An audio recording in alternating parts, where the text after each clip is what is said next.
Ya, kemudian menumbuhkan semangat perlawanan terhadap korupsi. Jadi kita tumbuhkan semangat kita, bagaimana semangat kita untuk melawan ya korupsi tadi. Dan pikiran kita, nilai kritis kita ya terhadap korupsi itu harus kita timbulkan pada diri kita sendiri.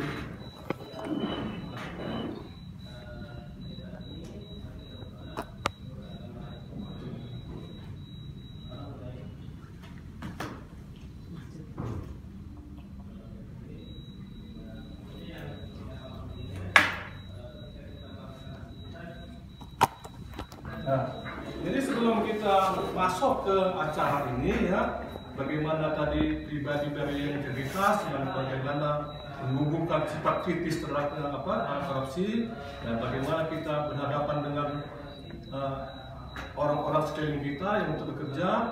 Sebelum kita masuk ke materi, ini ada K3 keselamatan kerja. Ya, jadi keselamatan kita di sini apabila ada ya gempa, apabila ada kebakaran, ya. Jadi di sini tersedia, ya kita bersikap tenang, ya tenang kita, jangan berubah, nanti bahaya. Tenang kita, sikap tenang, ya kemudian jangan panik seluruhnya kita. Dan di pintu darurat ada di depan, ada di belakang. Ya pelan-pelan kita ke situ, ya pelan-pelan kita ke situ. Ya kemudian di dekat pintu darurat tadi juga ada racun api kalau ada kebakaran. Ya tinggal kita semprot aja racun api, tenang kita, yang penting kita tenang, jangan panik. Ya itu aja dua. Misalnya jangan panik untuk menghadapi apakah dia kebakaran, apakah dia gempa atau dan sebagainya.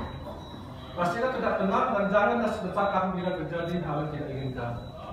Oke, itu keselamatan kerja kita. Ini memang SOP yang harus disampaikan kepada adik-adik semua. Jadi tujuan pembelajaran ini menjelaskan 5 topik pengertian dan bentuk korupsi, ya, dan bedah kasus. Tadi saya akan menjelaskan mengenai 15 bentuk korupsi, ya, dan kita bedah. Ya, kalau ada waktunya nanti kita bedah kasusnya, ya, beri contoh kasus-kasus yang berhadapan dengan korupsi. Yang pertama ada ya, ini pengertian korupsi apa, kemudian integritas dan nilai-nilai anti korupsi. Kemudian yang ketiga ada faktor 5 dasar hukumnya, ya, terus sampai 15. Nah, ini ya, 7, 12, 9 indikator keberhasilan, ya, ada strategi dan rencana aksi pemberantasan korupsi. Ada 15. Nah, ini. Jadi untuk membuka wawasan kita, saya lihatkan dulu ya. Sebelum kita masuk ke materi aslinya, saya lihatkan dulu data-data yang ada. Ya, saya perlihatkan data-data kepada yang ada kepada adik-adik semua. Jadi ini, kalau kita bandingkan sumber daya kita dengan negara ASEAN, ya ada Vietnam, ada Thailand, ada Singapura, ada Malaysia. Ini kita nomor 1. Sumber daya kita lengkap, ada pertanian, ada tambang, ya macam-macam kita nih. Kalau dibandingkan dengan mereka ini, ya. Jadi kalau dibandingkan misalnya Malaysia nggak ada apa-apanya, pertanian tambangan aja, wisatanya nggak ada. Kita lihat dia di Myanmar, Filipina, ya, sama. Ya, kita memang paling hebat di ASEAN ini, paling hebat kita. Semuanya ada. Ya, semuanya ada, pertanian, pertambangan, pariwisata, apalagi. Ya, semuanya ada. Itulah hebatnya kita. Jadi negara-negara ASEAN ini. Jadi menurut PBB itu negara RI itu masih tergolong negara berkembang dengan tingkat kemiskinan, ya 2017 ya 10,12 dan turun 2018 sebesar 9,82%. Jadi kita masih negara berkembang. Orang miskin kita kalau dibandingkan dengan ya persennya 9,2%. Kalau kita bandingkan dengan luar masih ada orang 15%, 10%. Tapi orang itu dibandingkan 15% ini dikalikan penduduknya masih sedikit. Kalau kita 9% Pak, dikalikan 250 juta, 25 juta. Ya sama Singapura, penduduk Singapura itu 3 kali penduduk Singapura miskin semua. Kita bayangkan itu. Ya. Jadi kalau Bapak Ibu ini melihat data-data begitu ya hebatnya kita. Kalau IPM ini Pak, ada lagi IPM kita, Indeks Pembangunan Masyarakat. Ya apa Indeks Pembangunan Masyarakat itu ya?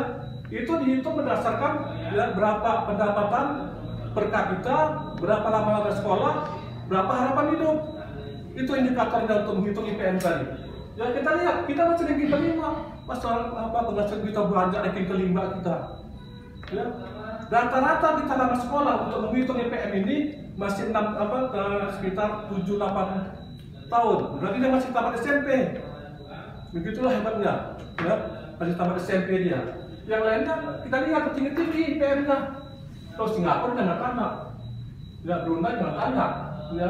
Indonesia nya kaya raya cuma 8,9% IPM-nya. Jadi IPM itu mengukur IPM tadi rata-rata lama sekolah, ya harapan hidup, ya kemudian pendapatan per kapita. Itu untuk mengukur dari indeks pembangunan masyarakat. Agak cepat. Jadi kesimpulan ini semua tadi ya, sumber bumi yang unggul dibanding negara ASEAN. Kita unggul dari semua dari negara ASEAN. Dan di atas penulis ingin model seperti modelnya gimana? Nah ini materi. Ya pengertian korupsi. Apa sih korupsi itu? Ya korupsi itu apa? Ya tindakan pejabat politik. Ya kita sampai yang tiba dan tindakan yang menyalahgunakan kepercayaan rakyat, kepercayaan kita semua disalahgunakan sama dia. Ya keuntungan sendiri sama dia. Ya itu yang ada korupsi. Jadi korupsi ini sudah merajalela juga kemana-mana. 10 menit lagi nih. Jadi ini ada integritas, ya dari anti korupsi. Jadi integritas itu apa? Dari integritas itu, dari integritas itu adalah secara konsekuen, ya sama omongan dengan perbuatan. Itu integritas, ya perbuatan, omongan dan perbuatan, ya yang secara konsisten dia dan mengikuti etika-etika yang berlaku di pribadinya maupun di masyarakat. Jadi kita ini nggak bisa lama-lama, waktu udah sedikit lagi, ya nggak bisa lama-lama. Jadi kita apa aja. Tapi saya membuka ini nanti kalau sampai habis ini nanti kurang jelas hubungi saya. Ya hubungi saya kita lagi tapi di luar karakter ini. Jadi ini semua. Jadi 9 nilai integritas tadi. Ya 9 nilai integritas. Apa itu?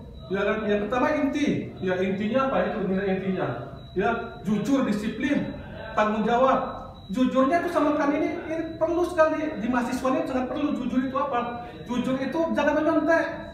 Ya kawan-kawan udah mati-matian kerja belajar, kau jangan menyontek. Jangan hilangkan itu semua. Jangan jujur. Disiplin tepat waktu. Jangan ngobrol-ngobrol. Ya disiplin kita datang cepat, jangan terlambat. Itulah disiplin. Tanggung jawab kita. Kasih kerjaan selesaikan tanggung jawab. Ya kemudian ada yang ketiga tadi yang kemudian kerja keras kita apa yang dikasihkan PR dosen kita kerjakan sederhana, ya jangan pakai mobil kantor, ya lihat sederhana, lihat sekelilingmu masih banyak orang susah, jadi orang-orang sekelilingmu tadi yang naik kereta, kamu naik kereta, jangan berlebihan, sederhana gitu, ya jangan kita kuliah itu mengikuti mata kuliah muka kita menor, ya merah sana merah sini. Kawanmu nggak berbeda. Kenapa dia nggak berbeda? Karena dia hidup sederhana. Mungkin dia bisa berbeda, tapi dia hidup sederhana. Ya, kemudian sederhana mandiri, adil. Kemudian yang terakhir ini ya sikap, perilaku. Ya, adil, berani, peduli. Ya, kita harus peduli sama lingkungan kita, sama kampus kita, peduli kita. Ya, teman kita harus peduli. Ya jangan teman kita sakit kita nggak peduli, ya biarin sakit. Ya jadi nggak boleh begitu, kita peduli kita sama teman kita, sama kampus, sama tetangga. Jadi faktor-faktor teori penyebab korupsi ya ini ada ya salah satu dari teori ini banyak macam teorinya, teori Sigon ini. Ya grade, silakan. Ya kesempatan, kebutuhan, pengungkapan ini ada. Ya teori Sigon tadi banyak teori. Ya boleh kita sampaikan ini nggak cukup waktunya. Ini. Jadi dampak korupsi ya di berbagai bidang. Angka kemiskinan tinggi. Ya, korupsi tinggi angka kemiskinan. Nggak sampai pembangunan itu yang dirancang pemerintah APBN atau BPBD nggak sampai sama mereka tinggi. Ya, pertumbuhan ekonomi rendah. Ya gimana mau tinggi? Orang sudah sebagian ya yang mengangkat pertumbuhan tadi nggak jalan di masyarakat itu aku bukan rendah. Daya beli apalagi. Pendapatan per kapita rendah, ya. Jadi semua bagian juga banyak rusak. Ini lagi ada sampai 20, ya. Pecah banjir dan longsor dan sebagainya. Ya. Kemudian dasar hukum pemberantasan korupsi. Ini bisa terlihat ya, kerugian negara, suap menyuap, pemerasan, gravitasi, gravitasi, ya sering salah, gravitasi. Ya kemudian ada benturan kepentingan, gratifikasi, ya. Nah ini contoh-contoh berbagai usaha mencegah korupsi. Jadi dari kurikulum berbasis anti korupsi. Jadi pemerintah ini sedang giat-giatnya. Nanti malah kita di kurikulum kita nanti ada pelajaran mata kuliah anti korupsi 2 SKS. Nah ini masih dirancang pemerintah untuk mengadakan lagi rencanakan. Ya mungkin insya Allah tahun depan, tahun selanjutnya akan ada ya mata kuliah anti korupsi. Kemudian sosialisasi gaya korupsi, ya. Kemudian ada dicap dan pakai apa? Pakai ini anti korupsi jujur, siapa berani jujur itu dan sebagainya. Ini tujuan akhir dari berbagai usaha mencegah korupsi adalah negara bebas dari korupsi dan pembangunan berbagai sektor akan terlaksana. Coba Bapak Ibu bayangkan ya, kalau nggak korupsi kita ini banyak korupsi, pembangunan itu yang dianggarkan itu terus dia ke masyarakat, orang miskin dibantu, ya, kemudian pendidikannya ada yang bebas sekolah, beasiswa banyak. Coba bayangkan itu, ya. Kita ini hasil bumi kita yang berlimpah luar ini tadi nggak bisa menutup ini, nggak bisa. Ini saya lanjut terus, ya. Kemudian korupsi dan tingkat keberhasilannya, ya. Jumlah korupsi lebih dari 180 T. Mendapat apa itu, Pak? Kalau kita 180 triliun itu beli kerupuk nggak satu itu. Ya kalau beli kerupuk hancur satu kita beli kerupuk semua, kita sebar ke Singapura, tutup semua orang tuh. Itulah bayangkan. Jadi memang banyak ini. Kita bisa beasiswa sampai berapa ribu orang bisa ke luar negeri kemana-mana. Ya bangun jembatan apalagi. Ya yang sekolah tuh SD tuh naik dia rakit, ya begitu banyak ke sekolah bisa masuk dengan membangun 180 T yang kerugian yang dibuat oleh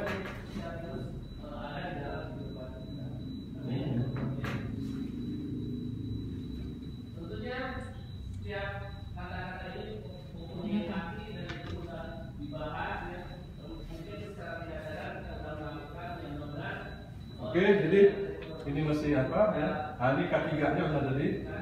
Ulang lagi ya.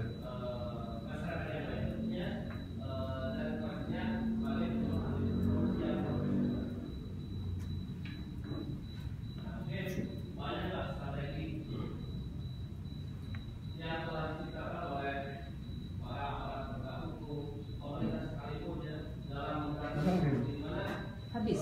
Enggak, banyak lagi. Gimana? 5 menit lagi, Pak. Oke, jadi 5 menit lagi. Jadi hasil pelajaran kita ini ya, hasil dampak dari hasil pelajaran kita tadi, kita dapat mengaktualisasikan diri kita, orang-orang yang berintegritas tinggi. Ya, orang-orang yang ya jujur, disiplin, tanggung jawab. Ya, kemudian kerja keras, sederhana. Nah, itulah yang harus kita berdayakan diri kita sebagai manusia yang berintegritas. Mudah-mudahan dengan itu kita adopsi semua ke diri kita, ya. Untuk kalian adik-adik saya, ya, yang masih milenial akan mampu mengangkat bangsa kita ini ke jenjang yang lebih terhormat. Kita kalahkan semua ASEAN itu. Kita masuk ke ke nomor 1 ASEAN. Kita banyak berdiri kita. Kita akan gunakan semua itu tanpa ada kebocoran. Jadi saya akhiri ya, saya akhiri presentasi kita ini karena waktu sangat terbatas. Assalamualaikum warahmatullahi wabarakatuh. Masih ada 4 menit. Ya. Masih ada 3 menit. 3 menit. Jadi masih ada 3 menit. Ya. Kalau masih ada 3 menit, ya jadi itulah yang disampaikan tadi. Mudah-mudahan kalian ini terbuka pikirannya, wawasan kalian terbuka. Jangan hanya melihat di sekitar kita aja, tapi bukalah wawasan ke seluruh dunia. Lihat mereka, di mana negara-negara yang korupsi itu. Ya Norwegia itu pendidikan nggak perlu, kejujuran yang paling perlu mereka. Ya, kalau anaknya nggak sekolah itu orang tuanya nggak marah, tapi begitu anaknya membohongi orang tuanya, ya begitu marahnya orang tua. Ya, membuang sampah, tanggung jawab, tidak membuang sampah di pada tempatnya, dipilih sampah itu. Ya nggak main-main. Ya, nanti ada yang jaga sampah tadi. Begitu kita salah memilah sampah tadi, datang dia ke rumah kita. Salah sampah diajari kita. Begitu hebatnya Norwegia. Ya, tapi kita bisa maklum, Norwegia itu penduduknya sedikit. Ya, kalau kita ini penduduknya begitu banyak, ya harus banyak kita ya membuat terobosan-terobosan yang akan menjadi insan-insan integritas. Terima kasih, Bu. Assalamualaikum warahmatullahi wabarakatuh. Waalaikumsalam.